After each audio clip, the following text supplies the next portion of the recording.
Hello? I'm losing you.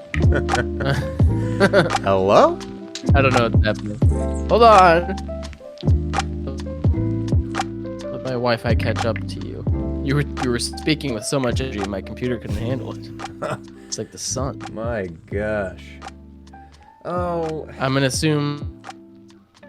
Oh. I mean, it'll be fine on my end. Okay, I think you're back, but happening. You're digitized. Hello? I'm gonna.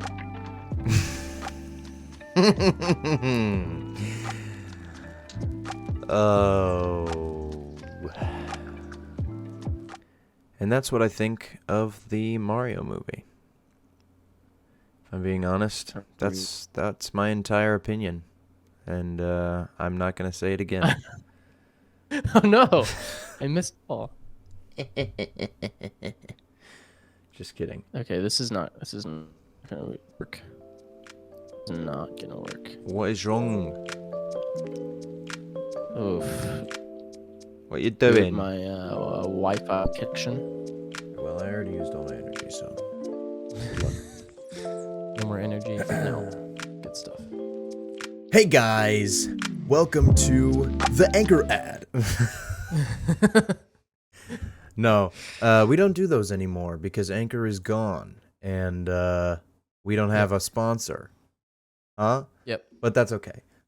In reality, this is Quarter Twins weekly review. Quarter Twins weekly review. Yes. The only podcast where 2 quarters make $1. With one question. Watch anything good lately? That was great. I am your Amazing introer. I am your introer. Joshua, this is my introee. Jordan. Oh, you're introing me. Yes, you're my introee. This is the intro to me. Welcome to the podcast, Jordan. Thanks, man. We are here to review a film. Happy to be here. As well as document pop culture news surrounding movies and television that we care about specifically, and nothing else. And we're gonna apply that today and do it, and we're gonna make it. And it's going to be exciting. What's our featured film today? The Super Mario Brothers Do a Thing. Oh, movie. Snap. Yep. The Super Mario Bros. Movie. Yep. Is the official name of that movie. We're going to talk about it, how good it was, how meh it was, how... Oh, that's it. Just good and meh is all I see here on the doc. So that's exciting. We'll get into it. That's all from me. We have lots of trailers and announcements. Jordan has officially given up on Mandalorian. Season 3 specifically. And you know what? I wanna talk about this first because it's getting me a little heated already.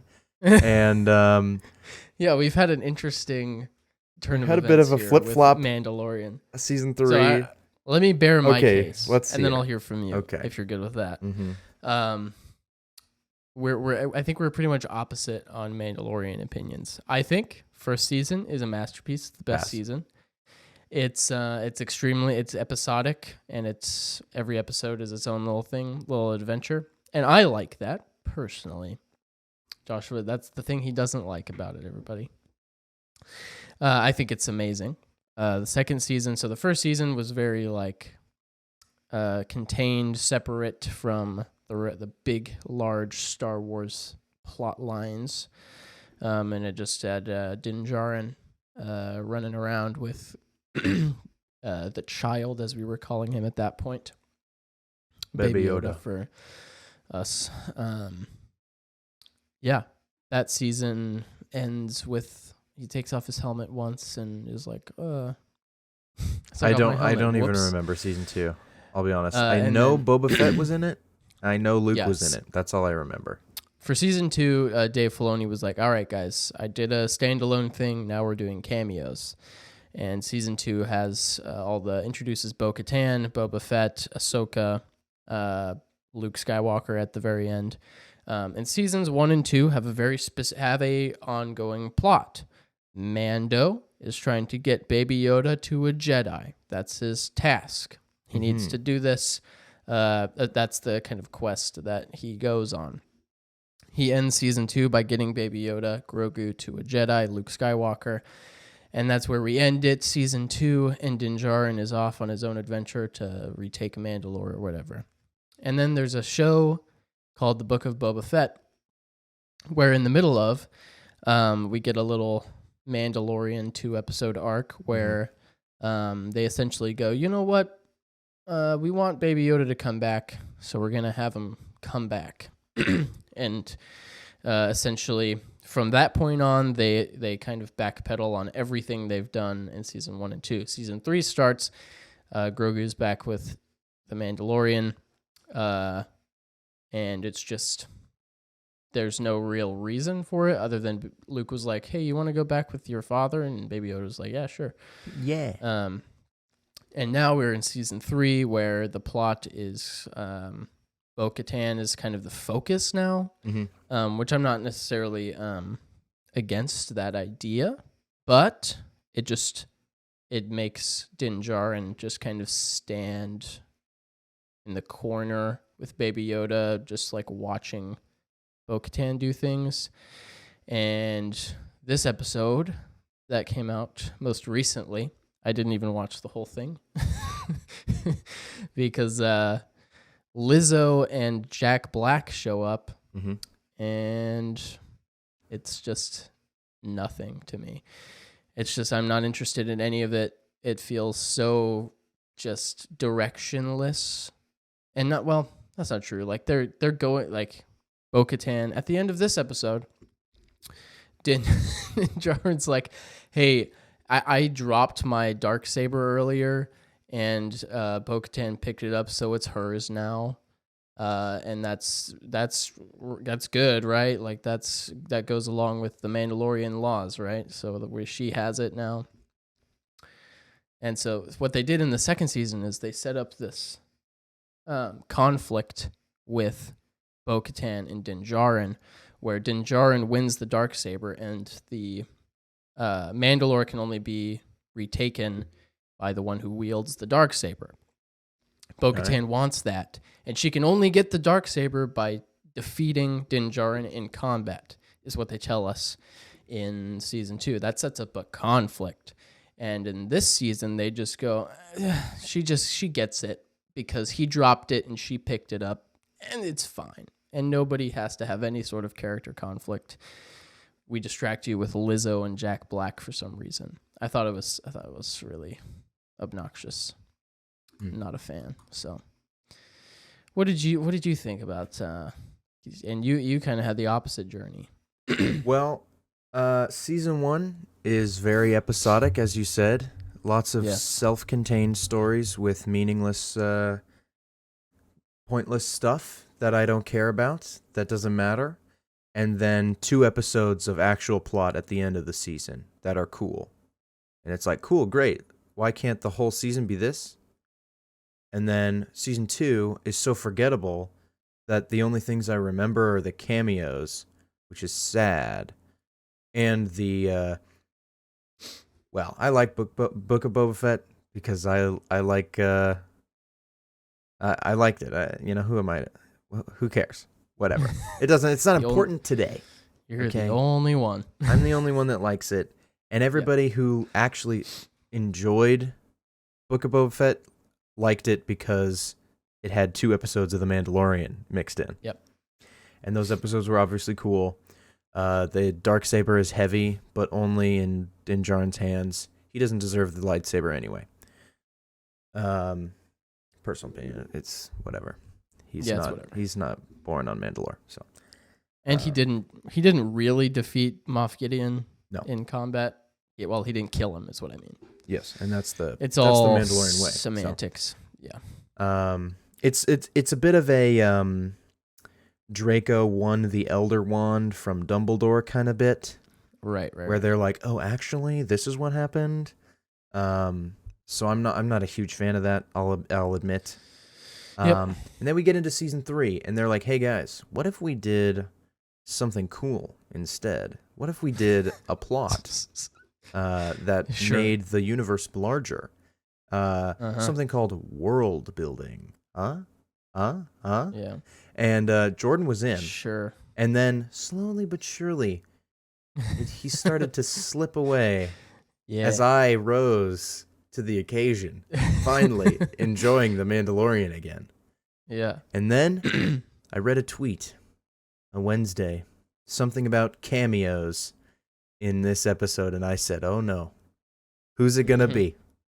Yep. Who are they going to bring in? Who are they going to bring? I couldn't even fathom who was going to show up. Yeah. They get the guy from Back to the Future. Yep, that's true. Massive. He's in there. Big cameo. Massive win. Really below average performance for this actor I know can bring it. If I'm being honest, I was disappointed in his performance from start to finish. Lizzo and Jack Black, you guys. Yes. Couldn't care less. Not a negative performance, not a positive performance. Right. Lizzo phoned it in? Sure. Yeah, She's not an actor. It's fine. Jack Black is Jack Black. He's funny, it's great. Yeah. I think it's so crazy. For the audio listeners, my mind is literally exploding. Okay? It's exploding on the screen. Crazy that anybody cares that this is like I cannot watch the show because Lizzo is in it. It's She-Hulk all over again. Yes. And it's like, it's not a big deal, guys. They're not going to be in another episode. They just had their fun. They got to be in Star Wars. That's great. Who doesn't want to show up for an episode of Star Wars? Well, my problem is not that it is Lizzo and Jack Black. It's just I don't that's not what I want to see. You know what I mean? Okay. Like, I don't care that they're in it. It's not what I'm there for, you know. I want to see cool Mandalorian stuff. And it felt I don't know. Anyway, keep going. Okay. So, we're on this train, right? This plot is going forward. We are retaking Mandalore. We are investigating the New Republic and this deep-rooted corruption as the First Order rises in the dark, and we're building something, right? We're building something here, some sort of Andor-esque espionage secrecy plot, along with the rise of the Mythosaur and Mandalore, which is hype, and then we fight battle droids for an hour. And it's back to season 1, episodic crap that I could care less about. Okay? I'm so confused about what you actually think about this episode. Does he love it? Does he hate it? I don't like this episode. You don't like it? Is that what you said? Pointless. Yeah, it is. It is. But I don't think that this is... it's over. No, yeah. Because the internet is like, it's over, guys. We are, get Dave Filoni out. I hate him. Yeah. Bryce Dallas Howard, you're dead to me. Get them all. They're gone. We're done. Get them out. I hate it. It's so stupid. The internet, specifically Twitter, has its way of just flipping on a beloved person so quickly. Mm-hmm. Jon Favreau and Dave Filoni being two of those people, like the velocity of these guys are saving Star Wars. Dave Filoni is the best creative mind from Star Wars since George Lucas, and now they're just like, kill him. Let's kill him. Get rid of him. He's done. Just to be clear, I don't feel that way. I think we agree that this episode is just lame and not very fun. But it's just I don't know. It just really makes me mad because people are like, I hate The Mandalorian now. And I was just getting excited about it for the first time since I don't hate it. I'm just like, Mando officially lost me. Yeah, I'm not going to wake up and watch the episodes immediately on Wednesday mornings when they come out anymore. Yeah. That's what I mean. It lost me. I'll watch it, but I'm not interested in it anymore. I'm not interested in what they're doing with this season is what I'm saying. I see. Okay. So, because I think they just kind of lost the plot a little bit along the way. Because how many episodes are left? What are we doing? Not what are we doing with this season? Din Djarin and Grogu anymore. No, but I think that's what I wanted. The to see. Mandalorian is changing, right? Who the Mandalorian is, right? Yeah, and I think that's a really cool concept because it starts off with the one guy, and then the second season maybe it's Boba Fett for a bit, and then now it's Bo-Katan, and she gets to be all right. How about this though? Okay. With the dropping the lightsaber thing, do you know who Duchess Satine Kryze is? I do. Mm-hmm. Sister and former ruler of Mandalore during the Clone Wars. She was a peaceful, what do you call those? A nonviolent person, a pacifist, if you will. Pacifist, yes. She was a pacifist ruler. The first ever on Mandalore. This is a unprecedented move. It caused a rift with the warrior clans, the ones who will eventually become the people who walk the way, who take the creed, known as Death Watch, during the Clone Wars era. They are the ones who saved Din Djarin's life on Concordia. And took him in as a foundling, beginning his journey as a Mandalorian, of course. This rift also separated Duchess Satine from her sister Bo-Katan as they separated their ways. Here in this new episode of Mandalorian, instead of fighting, she honors her sister by way of a previous episode, saving the Mandalorian's life and taking up the mantle of the Mandalorian, as now she has the crest of the mythosaur. Yes. She can walk both worlds. She has elevated herself. She wields the darksaber. It's awesome. She honors her sister. She honors the way. She's seen a mythosaur. It's like a prophecy, I suppose. Although Star Wars doesn't have a great track record with prophecies. Doesn't usually end well. Yeah, for the galaxy. Those involved. Yeah. But I just think it's really cool, and I think it's awesome that Bo-Katan is getting this interesting stuff, because I love Clone Wars. And now you're thinking, but wait, Josh, now. The Clone Wars is super episodic. That's because there were 100 bajillion episodes.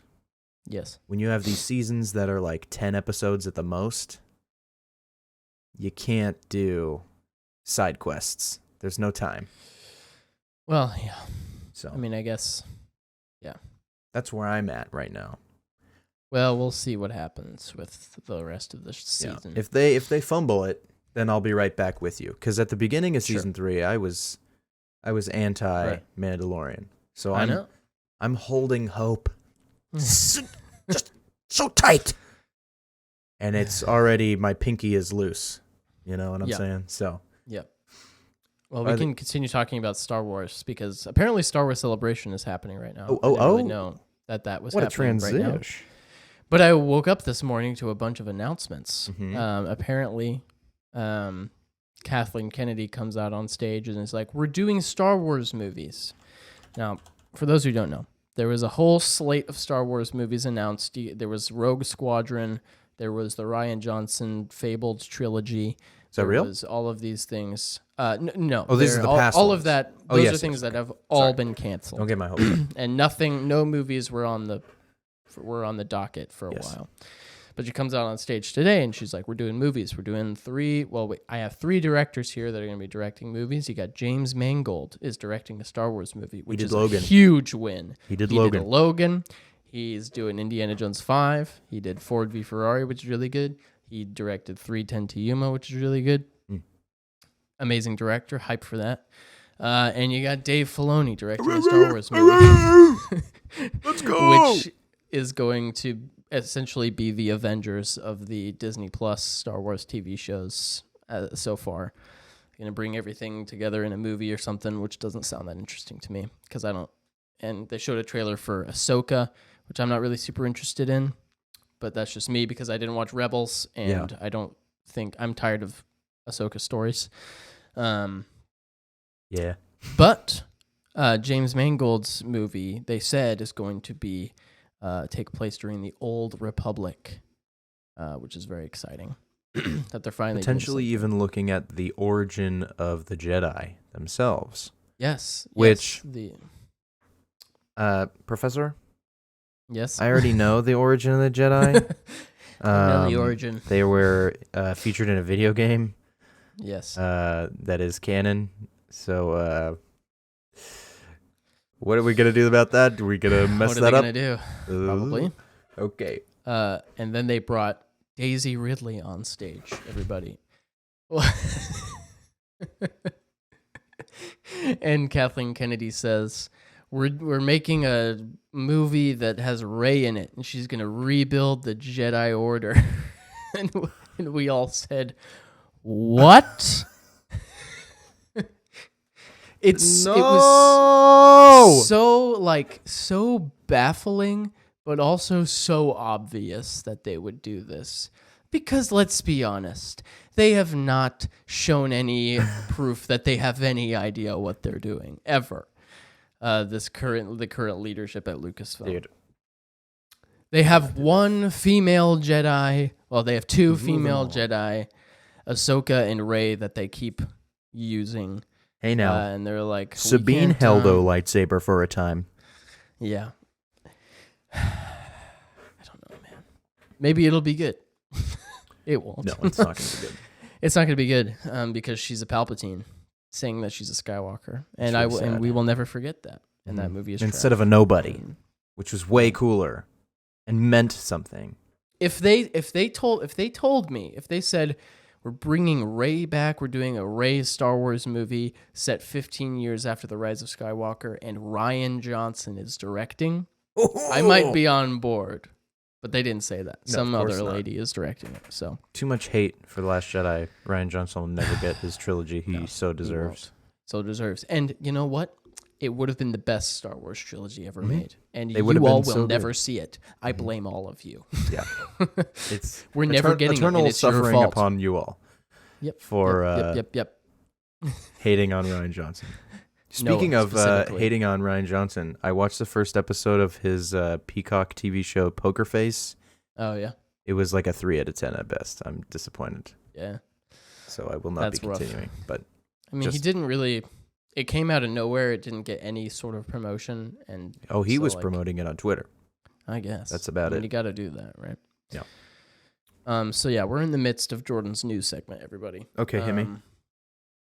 Did you watch these trailers that I have listed below? We got... there's a big week for trailers, everybody. I have... Yes, officially, after watching the Mario movie, I was able to see these trailers. Yes.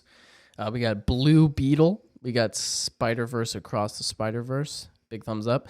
Secret Invasion got a trailer. Huge thumbs up. We got a Barbie trailer. Another thumbs up. For me. I'll be there. I'm going to be one of the people partaking in the Barbie Oppenheimer double feature. Woo! Let's go. That is exciting. And we got a trailer for Ahsoka as well. And a new trailer for Indiana Jones 5 today, which looks okay. Yeah. Poor Harrison, you know? I'm hype for Blue Beetle. I think it looks Looks pretty cool. really fun. It's the first I've heard of him. Yeah. I know him from the show Young Justice. He was in Young Justice. Did he have a mouth? Jaime Reyes. Yes, he had a mouth in Young Okay. Justice.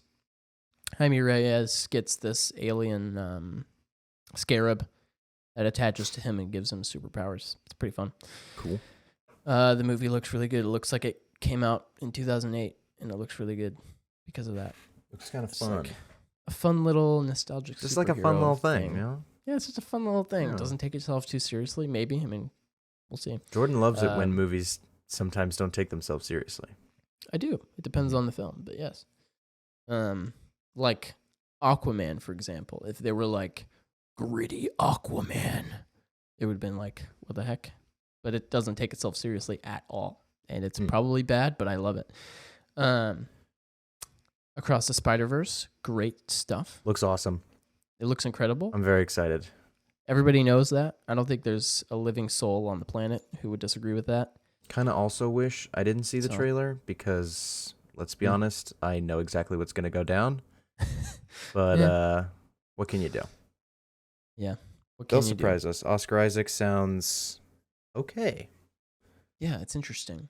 He's cooking something. Yeah. What's he cooking? Secret Invasion. This show looks amazing. What the heck? I'm like, what the heck, guys? Jordan is this actually going to be the best Nick thing Fury ever? for the first time in his Nick life. Fury, but I love the looks of this. It looks awesome. It looks so good. I'm just really it's happy. It's going to rekindle everybody's hype about Winter Soldier. They're going to call it this gritty spy show. Yeah, I hope it looks exciting. I mean, I hope it is as good as it looks. Yeah, I can't even remember. Nick Fury seems to be central to what the Skrulls want, and Amelia Clark is in it, and she's great. So I'm surprised that the Skrulls are back. I thought they jetted out of our solar system with Captain Marvel. Yeah, who knows? So I guess we'll have to explain that because they never really left. Never really left. And Nick Fury went on vacation. Yeah, and Ben Mendelsohn was Nick Fury for a while. Yes, which was really dumb. I'm really excited for the Barbie movie. Honestly, I think it looks so good. I'm a huge Ryan Gosling fan, and he's so good. I think it's gonna be really good. Simu Liu is in it. He looks fun as Ken. Yeah. Yeah. Is everyone Barbie or Ken? Is that the gimmick here? There are. I mean, yeah. I think all Barbies are Barbies, and all male Barbies are Kens. So okay. I think that's the thing. Yeah. What do you think of that Ahsoka trailer? If for me, it was so much Rebel stuff that I was a little surprised. It didn't do anything for me because I just don't know any of these characters. Yeah. So. Well, one of the Rebels showed up in the last episode of Mandalorian. That's true. Last week. Whatever his name is. It didn't mean anything to me. So.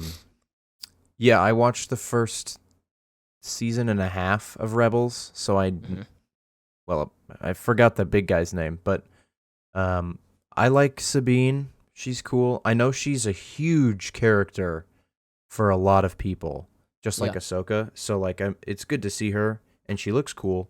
I don't think I think she looks a lot like the character.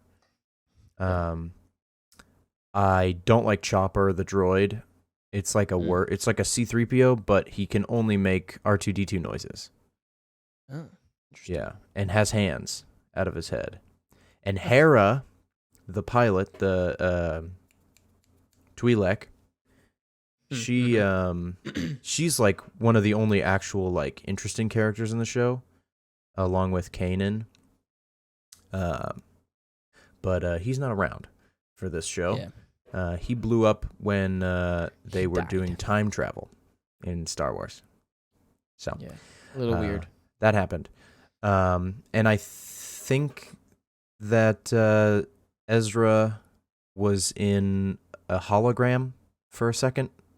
Oh, yeah. So they got everybody in the crew. Mon Mothma returns. Yeah. Which is good. She'll be there. And you know what? We'll see. I watched a leaked trailer. Somebody leaked the trailer for Andor Season 2. Oh, snap. Man, that looks good. It's gonna be so good. I did not see that. But yeah, there's also 2 like Inquisitors that look kind of cool. Yeah. And I'm here to immediately dispel your the lightsabers look crappy tweet by saying that they are poorly manufactured kyber crystals that are meant to look like that. They look like that in Rebels. I mean, they look the same as they looked in the Obi-Wan show, and they look bad in that as well. Also, I think the lightsabers look good in Obi-Wan. Yeah, no. They like completely wash out the screen. It's cool. It's like in Attack of the Clones when Anakin and Dooku fight in the dark. Yeah, but no. You see, that's not an argument, though, is it? I win, is what you said. That's that sentence you gave me. I win. Yeah, but no. Yeah, that's okay. I win. That's all I have to say. Okay. Cool. What else is going on? Oh yeah, The Rock is going insane. Yeah, The Rock HBO is losing is going his insane. mind. Okay. Yeah. So all of these announcements happened this week. They said, Big money. The Rock got on the internet and he said, "Guys, I know you love Moana. We're bringing Moana back to the big screen in a live action way.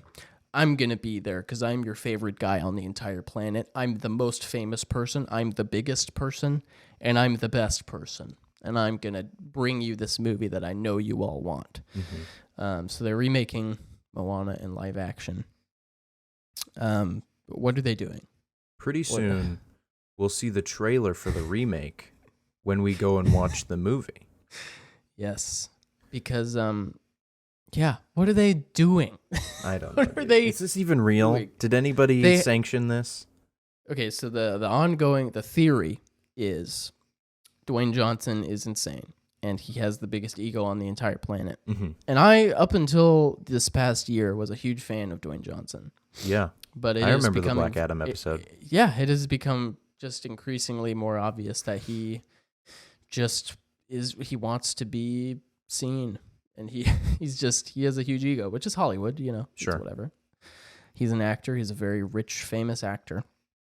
But he obviously was disappointed that he didn't take over DC with his attempted coup of the entire company of DC. I mean, he drove poor Zachary Levi down the toilet, too. Yeah, I mean, that guy, they are all losing their minds over there.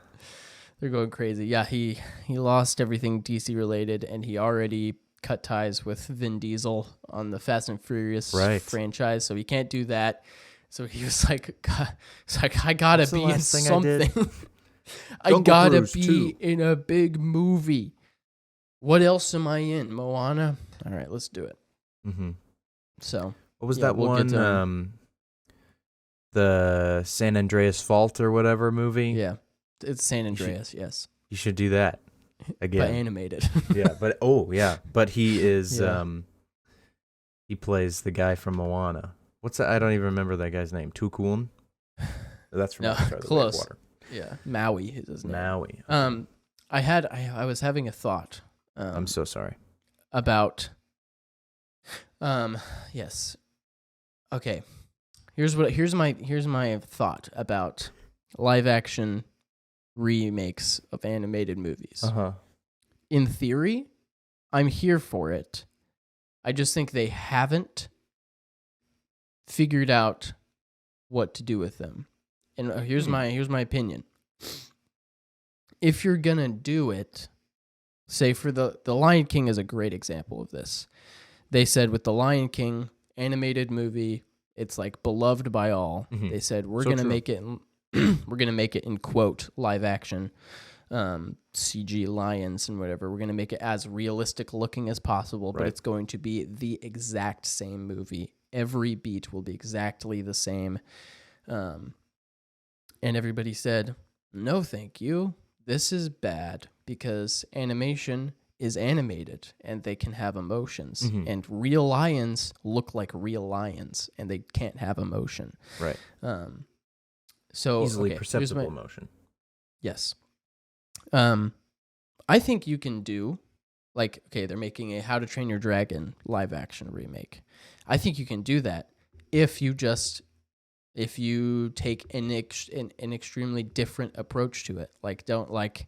If they do every single story beat 1-to-1 comparison, I don't think that's what you need to be doing.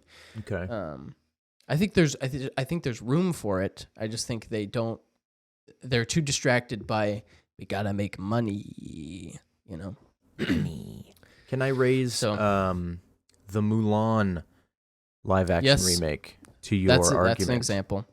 Yeah. As something where they made a lot of changes and people also said, no, bad. Thank you. Yes. How many of those Disney totally Plus super subscriber movies have they made since then? Yeah, I don't know. Maybe I'm completely wrong and off base. Maybe they should just never do it. But I mean, I don't know. I think it's possible. I just think Disney is not capable of doing it yeah. because they don't have the. I think a big part of it is they don't respect animation as an art form. They think it's Well, they got this new guy, right? He's supposed to. no. I mean, it's the old guy, Bob Iger. Oh, It was Anyway, that's the guy that said animation is only for kids. There was Bob Iger. Oh, Bob Iger was first. Bob Chapek came in and was like, "Animation's for kids." They fired him, and Bob Iger's back, but he's not really any better. Okay.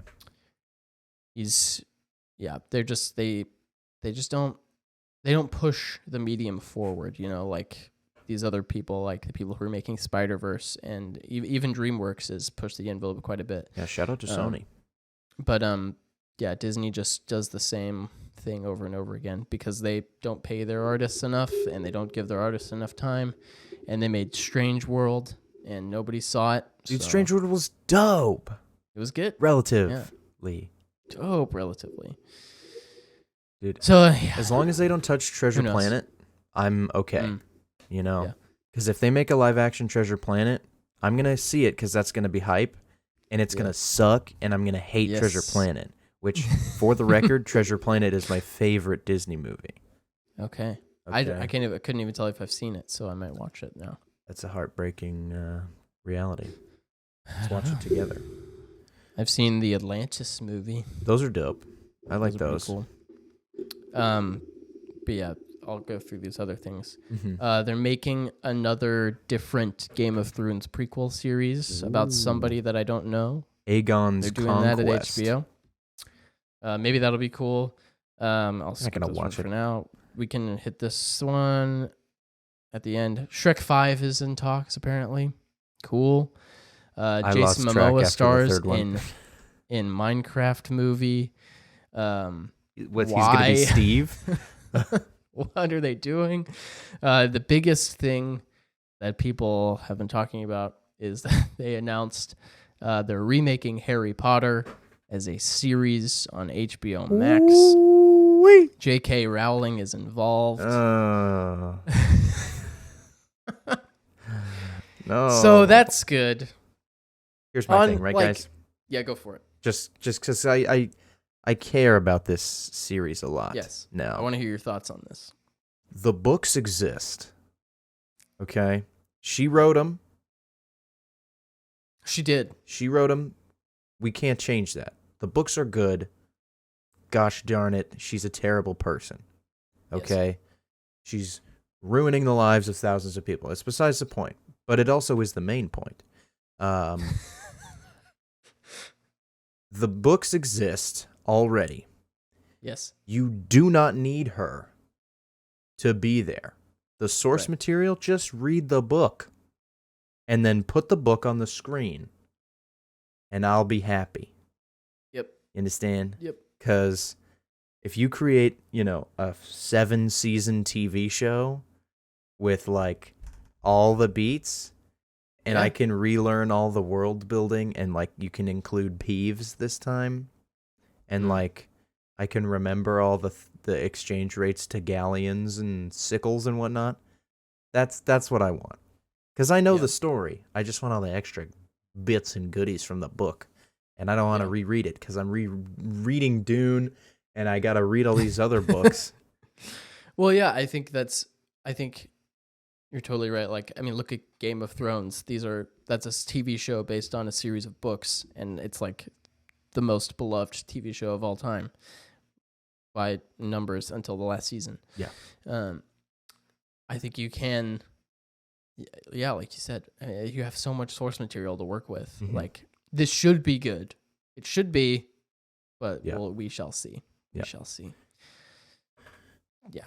Also, that's J.K. Rowling talked about the stage adaptation of Sorcerer's Stone or whatever that they did for a couple seasons. Mm-hmm. Hermione was black because J.K. Rowling was like, let's change it up.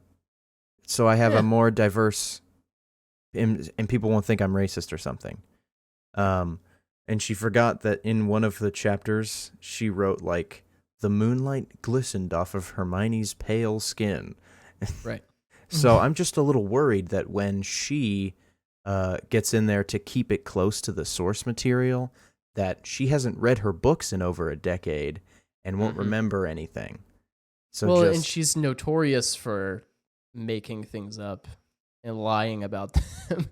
Oh yeah, Dumbledore was gay the entire time. It's true. 100%. Let's make 3 movies about it. Yeah. That were okay in theory. Okay. Yeah, in theory, they're okay. Mm-hmm.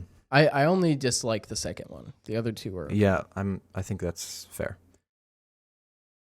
So hopeful that it can just be an unproblematic Harry Potter thing, unlike the video game. Aegon's Conquest prequel, Game of Thrones. Let's cool. Go, Let's do it. I'm all right with that. Okay. That's even further back in the timeline, like another 600 years. So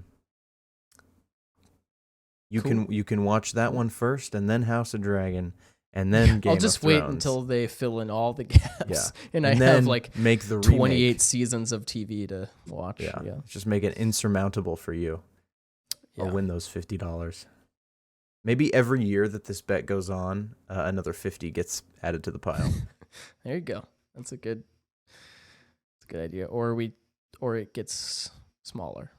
It's like $25. I don't really care.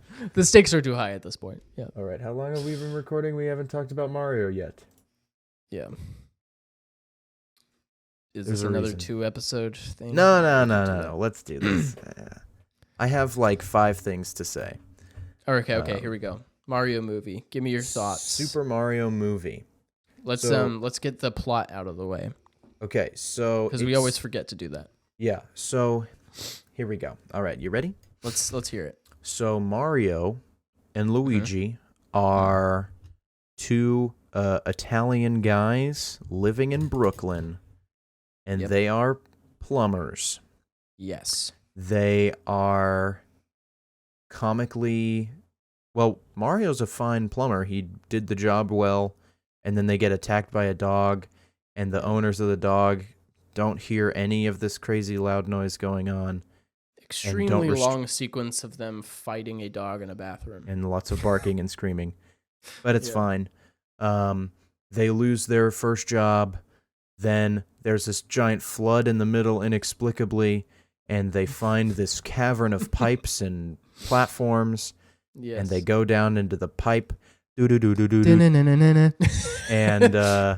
then they go into the pipe by mistake, and they get whisked away to the Mushroom Kingdom and the Darklands. The Darklands, which I've never heard of. It's called Bowser's Kingdom. Bowser's Kingdom is what you would call it. I don't know what the Darklands is.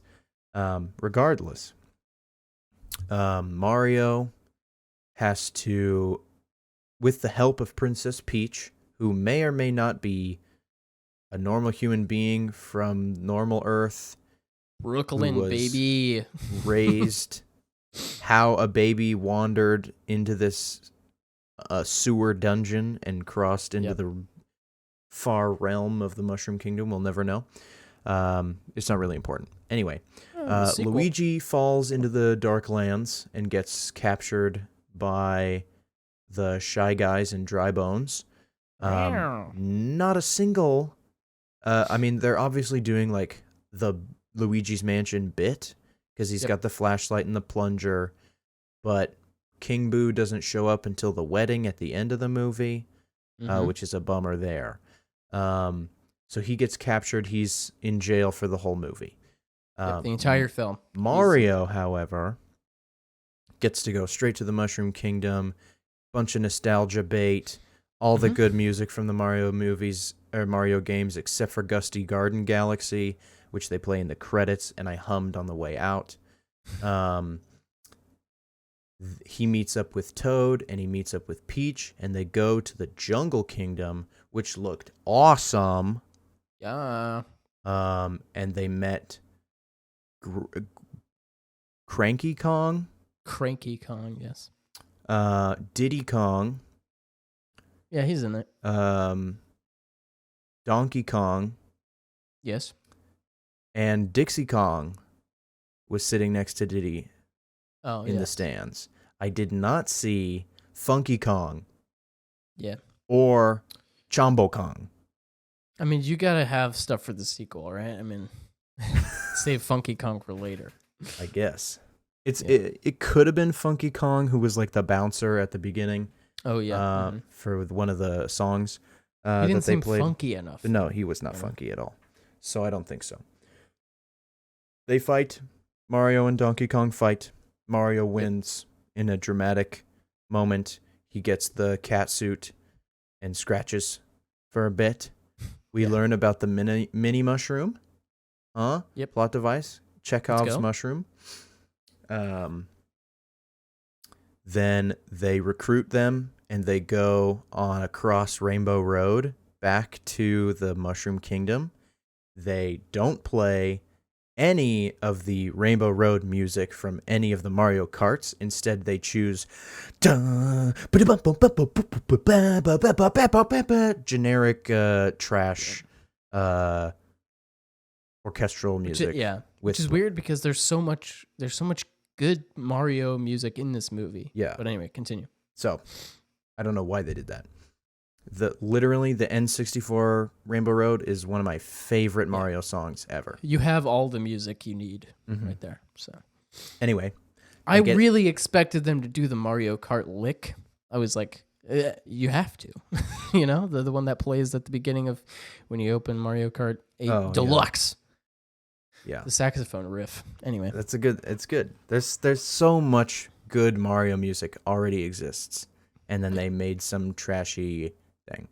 Whatever. And they fill in the gaps with 80s music, which I will get to. Yes, we'll get to that. So they get ambushed on Rainbow Road by Bowser and his Koopas. I love that all the Koopas were super hyped for Bowser the whole time. I thought that was fun. For some reason, I felt like they were his like captors most of the time, and they didn't really like fighting for him. But this was a fun angle that they all enjoyed, and they were like, "Yeah, let's do it, yeah." And so they get ambushed, and Donkey Kong and Mario get separated, and Toad and Peach are able to make it back to the Mushroom Kingdom. Then Donkey Kong and Mario spend 3 days in a whale, and Jonah style, and Pinocchio style. Then Pinocchio as well. Yes, of course. And then they get out, as you do, and they make it back to the Mushroom Kingdom. Mario has the Tanuki power up, where he looks like a raccoon. Yep. And flies with his tail. Classic. Good stuff. Donkey Kong gets the Fire Flower, which I've never seen in a video game, which was cool to see. A little interesting rendition of that. They all meet in the Mushroom Kingdom for the final battle. Peach accepts Bowser's wedding proposal on the pretense that he will not harm the Toads, of course. Yes. Then she's like, "Are you kidding me? We're never getting married." And she pulls out the ice flower, and she's like, bam, blue wedding dress. Wah, wah, wah, wah, wah. Ice balls everywhere. And Let's go! And saves the day, but then it doesn't end there. More fighting ensues. Everybody escapes, and they all get sucked into the pipe way off in the mushroom forest. The entire plot gets sucked through this tiny pipe. And they end up on the streets of Brooklyn. This catastrophic, cataclysmic event where a giant floating ship, talking monkeys, talking turtles, a giant fire-breathing turtle. Dragon turtle all show up. The army doesn't care. The citizens NYPD of Brooklyn are just doesn't care. They're just hiding in their apartments. Oh gosh. Whoa. I hope the Mario brothers save the day. Where are the plumbers at? Yeah. Whoa. because this is clearly a pipe-related issue. And so then we have more fighting. Mario and Luigi tag team Bowser with the superstar, and they play the superstar music. It never lasts that long, guys. It did last a little too long. A little too long. It's not But accurate they're to invisible. the source material. Invincible. Yeah. And they beat Bowser and force feed him a mini mushroom, and then he's small, and they put him in a jar, and they make a joke about getting Peach a turtle. Yep. No Wario. Nope. No Waluigi. Not yet. No Daisy. Sequel. What's Yoshi, going on there? Sequel. No Yoshi. Sequel. No Toadette. Sure. Or Sequel. Birdo. No Bowser Jr. Ooh. No Rosalina. Although we got a Luma. Yeah. But no We got Rosalina. what's her name? The mayor of New Donk City. Yes, Pauline. Pauline is in it for a Dude. second. Oh, I was like, oh, I hey. love Pauline. Pauline. My favorite memory from all the Mario games. She's involved. Jump Up Superstar. Yeah. What a song. What a moment. It's a great song. Yeah. So yeah, it was a Mario game, but Peach was also fighting, which is cool, I guess. Yeah, I saw there you have an it. interesting commentary on that aspect. Not like, oh, strong female character, no thank you, but but more just like if Peach is this competent in this world, there's no reason to have Mario here. Like she doesn't need him. They don't do anything that she needs. And that's just like that's not a super interesting I mean, she almost main does character. everything on her own. Exactly. The only thing she doesn't do in the entire movie is beat Donkey Kong. Yeah. So yeah. Here's my thing. Tell me. Okay? This movie is really fine. It's really, really, really fun time. It's like I can and I probably will nitpick the heck out of it. But there's no real reason to. I think it's totally okay to just have a fun, beautifully animated, True. fan service frenzy Mario movie where you get all the little nostalgic sound effects and you get to ride Mario Karts and you get to see all the Mario things. I think that's really, really, really good to have. I think, yeah, there's like I said, there's no reason to nitpick this. I think, I do think it probably could have been better from a like character point. Yeah, go ahead. I want to add to your point briefly, if I could. Let's go. Talking in specifically about character development and creating a story with character depth. Character depth. Luigi, we have at the beginning. Mario seems very competent. Yes. He is agile. He is quick on the punch. He's a good plumber. And Luigi is like sad and scared and not really willing to take risk. Yeah. And then we have the dynamic with Dad and what's going on there. There's a lot of interesting stuff there, quite honestly. They do some good character work with Mario and Luigi and their family, yes. But then as soon as they're in the Mushroom Kingdom, all of that immediately dissolves and is pointless. So I'd like to direct you. You get one. Oh. Sorry, go ahead. No, I was gonna say they have that one flashback of them as kids on a playground or whatever. That's true. And somebody's bullying Luigi, and Mario comes up and is like, "Don't touch my brother. Cute little baby I'm Mario. gonna kick ya." Yeah. But yeah. Anyway, go ahead. Yeah, so I'd like to direct you briefly to the Lego Movie and the Lego Batman movie, if I bring could. these up as well. Yes. These We're on the are same wavelength. quarter Let's go. twins. Quarter twins. Mind meld. Yeah. These are two nostalgia fest. Let's just have a bunch of fun making a movie about a toy. Yep. But then they were also like, but what if we could make adults cry? What if we made just this really complex? What if we created probably the best Batman movie, and I'm not even joking. What if we deconstruct the character of Bruce Wayne and force him to have real conflict and confront his daddy issues in a Lego movie? Yeah. I mean, what if we just did that on the side while also making constant jokes, rejecting tropes, being self-aware and meta, if you will? Yes. Let's be honest, guys. The Lego movie and the Lego Batman movie are actually amazing. Two of the best animated movies of all time, probably. I can't speak to Lego Movie 2. I don't even remember if I've seen it. Not as good. Not bad. Not as good, though. Yeah. So, whatever.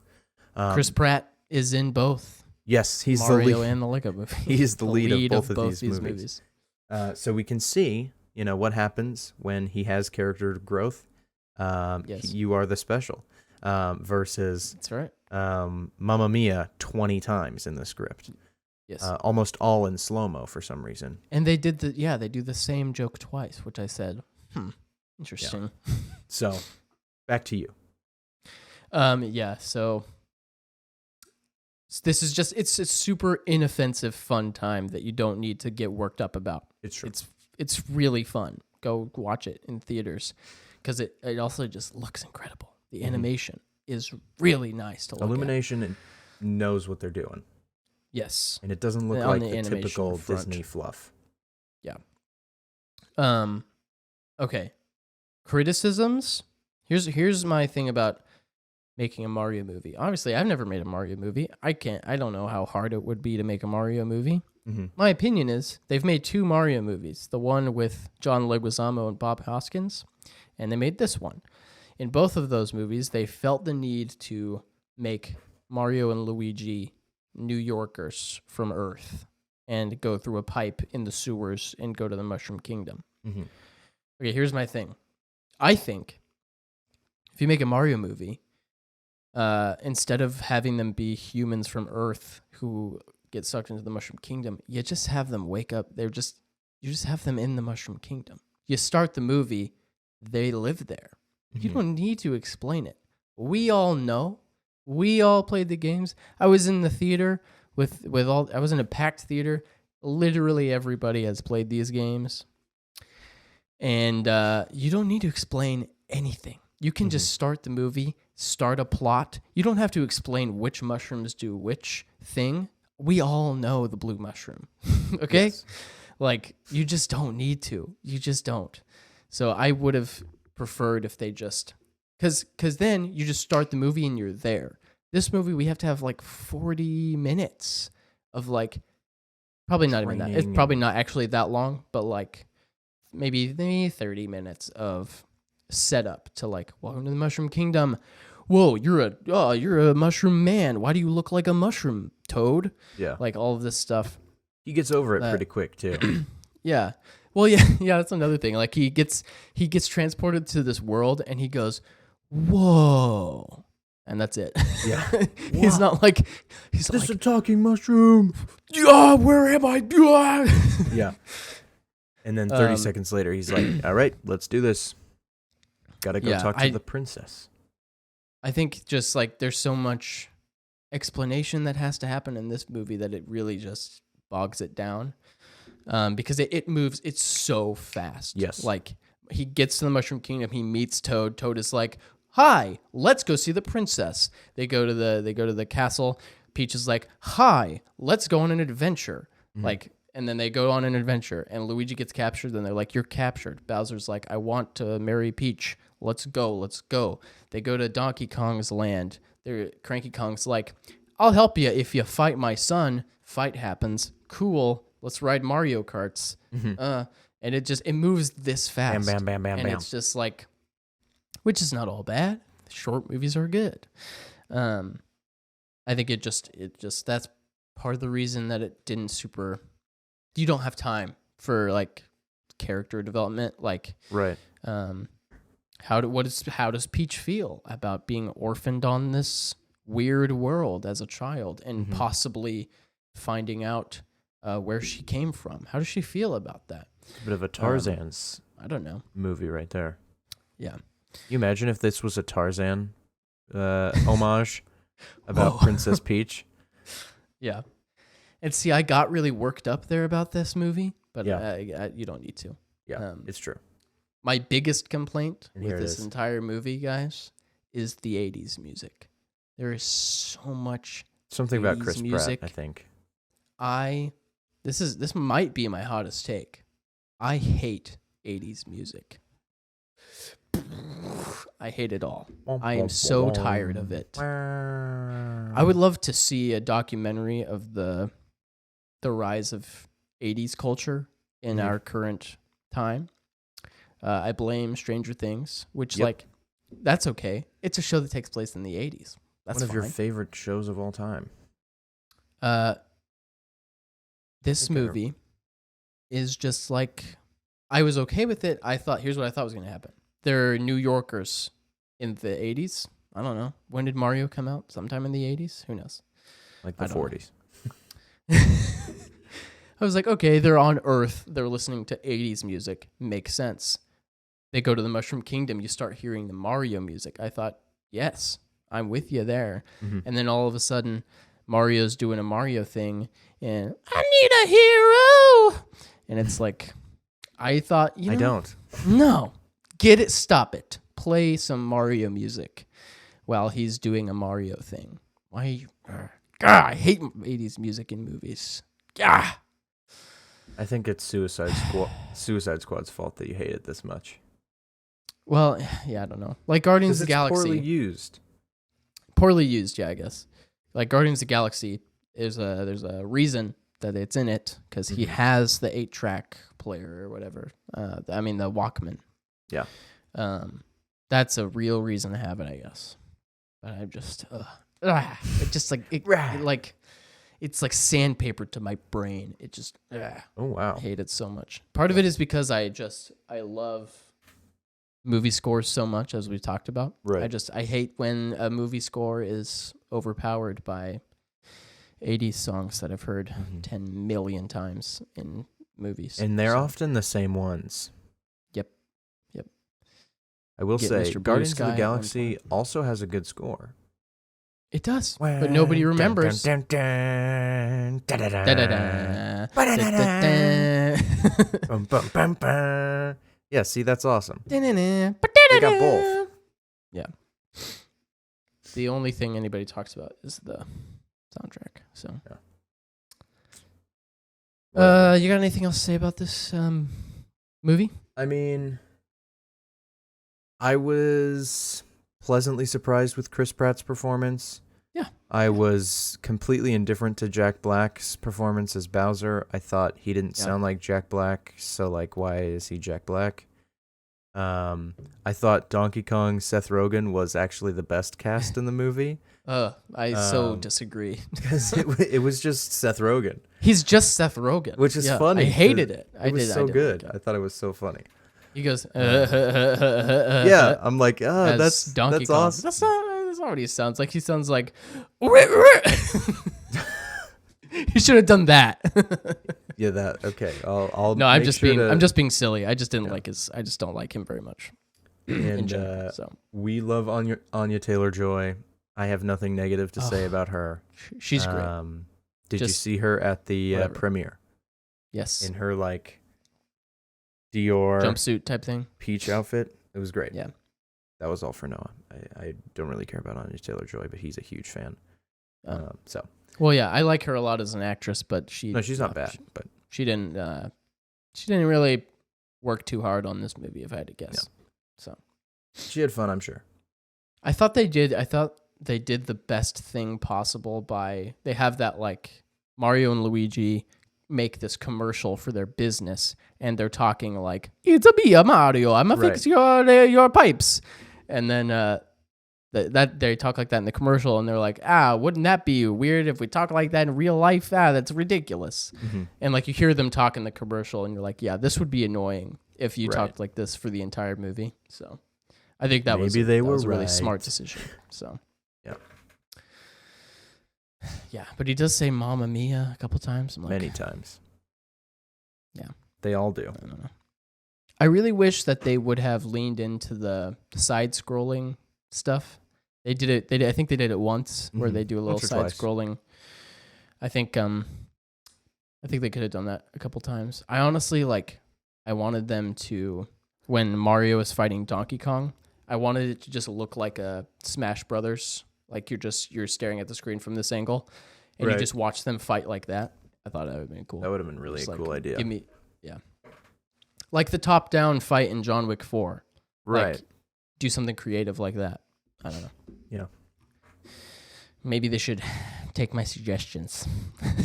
Well, it's a little late. The movie's already late. out. Yeah. Can you fix it, please? Can you just Do something fix else. that in post? Re-release? Yeah. Live action remake? I don't really have anything else to say about the Mario movie. I wasn't super hype about it, but it was the Mario movie. We had to cover it, of course. Yeah. We're here for the people.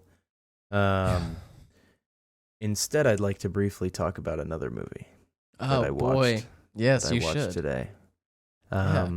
I Go ahead. watched Denis Villeneuve's 2016 sci-fi epic Yes. Arrival at about 5 a.m. this morning. I did I not know, I fall was- asleep last night. I was so surprised that you So I reviewed a movie when as I woke up this morning. I was like, whoa. yeah, I couldn't. Is this get the to first sleep time you've last seen night. it? No, I've seen it Okay. 3 times. Okay. I believe. I'm a huge fan, by the way. Yes, I gave it a 10 out of 10. It moved to 6th place in my all-time film list. Was it on it previously? I It forget. was not. Okay, yeah. So it kicked The Shining out. Oh, rip Um, The Shining. Yes, it moved to 6th place above 1917, Everything Everywhere All at Once, The Truman Show, and Silent Voice. Wow. So now I have 1, 2, 3, 4, 5, 6, 7 of my 10 are sci-fi movies. We are running out of genres. It's safe to say that sci-fi is clearly the best genre. And movies that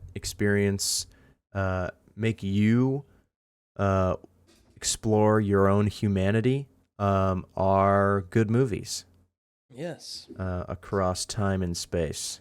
Okay, so there's the discourse I've heard about Arrival is it's boring, the twist is dumb. Okay? Address that, please. Yeah, okay. If you think Arrival is boring, Nothing then, happens in the entire film. Yeah. If you think it's boring, you're probably part of the problem. I think You probably don't like The Last Jedi too. Yeah, I think people expected the movie to be something else. Yeah. Which is why they thought it was boring. It's a script movie for sure. It's about the visceral experience of that like how we view time and memory and the power of fear and how we all need to come together to fix these huge worldwide problems. And it's like the only way to truly experience humanity at its best is when we all work together to create solutions to these problems. I think it's a movie that will get better over the years as things like a global pandemic occur, and this movie can apply to things like this, where people are afraid, and this movie, it not necessarily offers a solution, other than let's just be nice to each other. Because and listen to each other is a huge, like the language thing. It obviously the movie focuses on language as a big part of the movie, and like there's that scene where like there's a big TV screen of all the world leaders or whatever, and they're just unwilling to listen to each other and all that stuff. That's relevant. Yeah, it's it's a masterpiece, and as far as the twist goes, this is my 3rd time watching it, and I still was surprised. Yes. Yeah. Okay. Yeah. It's if you only watch this movie once, like you didn't pick up, like you didn't and you were like, "Oh, this is boring." Like you have to watch it multiple times Yeah. to be able to really like feel the. Because I remember the first time I watched it, I was like, "What? What? Yeah. What do you mean? What do you what do you mean? Did he?" Time is a circle. Is that what's going on? Is that the whole yeah. point? Is it Jeremy Renner? What do you mean, Jeremy Renner? What is he doing here? Dude, like the line, I think I just remembered why my husband left me. But it hasn't happened yet. But it hasn't happened yet. Yes. She's experiencing everything everywhere all at once. It's genuinely like I'm sitting in this bed right there with these headphones on in complete darkness, just submerged on my phone right here in my front of my face. Yeah. And it was amazing. There's this scene, okay? And I'm almost done. I just wanted to bring this up briefly. No, yeah. So as soon as she starts to learn this language, they talk about how when you learn a new language, it rewires your brain. You start to think that way. You start to dream that way. It changes you, right? Yep. And so as soon as she starts to understand the language, even at a base level, she starts having memories, dreams of her daughter. And it's sort of hinted at that she doesn't know who this is. She talks about being single with Jeremy Renner as Ian. Ian. And so it's a little confusing. You don't really understand. And there's this one scene where she's sitting, she's got her headphones on, she's listening to the guttural sounds of the heptapods, trying to decipher their language. And she starts hearing these pages turn in the background. And it's so in your ear, right? And she turns around, there's nothing there. And she looks down on her paper. She has one of the circles that they use for words. And she gets this like straight edge, and she draws the line across this circle. And as she draws the line, it's like a nice, and it goes from one audio channel to the other in that quick moment, from like the alien sounds and the hustle and bustle of this army camp to the serene lake house where she's talking to her daughter that she hasn't had yet. And it's just so quick, and it's just a into this quiet, serene water, and I tear up, and I'm like, this is art, you guys. And I rewind, and I watch it again. Yeah. It's so brilliantly directed and written, because it plays as if like the movie starts with her, and you start seeing these like what you perceive as flashbacks to her daughter like a long time ago. And you pick up, you're like, okay, she had a daughter in the past and she died, and that's why she's kind of like curmudgeon. Her personality is a little bit withdrawn, and she doesn't really trust people very much, and she seems depressed and just really into her work. And the movie plays like a normal in quotes movie, where like she's having flashbacks, things remind her of things her daughter has said to her, and all of these things. And then you start to like pick up on what's happening. Especially like the first time I watched it, like I wasn't picking up on any of that. I was just like, oh yeah, she had a daughter in the past, she's remembering. And then it's like, oh, she hasn't had, this is a future daughter. And she's like, oh, with Jeremy Renner, and he leaves because she's like, she knows that her daughter's going to die of cancer, but she wants to have her anyway. And that's why he leaves, because he's like, I'm not going to be a part of that. How could you do that? Whatever. Or how could you say this? Like, whatever. And it's crazy. I agree. It's a 10 out of beautiful 10 movie for sure. Yeah. Cinematography though. Let's go. Yeah, it's gorgeous. And the score is really, really good too. Yeah. So, just thought I'd share this beautiful moment I had in my bed. Yeah. Yeah, I guess that's the episode. So, okay. Yeah, thank you all for listening. As always, we forgot to talk about. There were time codes at the beginning of the episode. You could skip through all of that. or you can find your time codes in the description. There's spoilers for the Mario movie. All of that, spoilers for everything. Yeah, thanks for listening. If you listen all the way through, next week we'll probably talk about Dungeons and Dragons, I think. I should go see that at some point. It's getting really good reviews, better reviews than the Mario movie, so yes, we shall see. With all that being said, thank you for listening to Quarter Twins Weekly Review. I've been Jordan. Joshua's been Joshua over there. Maybe we, next week, maybe we won't hate the Mandalorian anymore. We shall see. Yeah, we'll see. This is the biggest plot line or plot twist of our podcast is the Mandalorian shift. So we'll check in next week. Okay. Okay. Goodbye. Goodbye.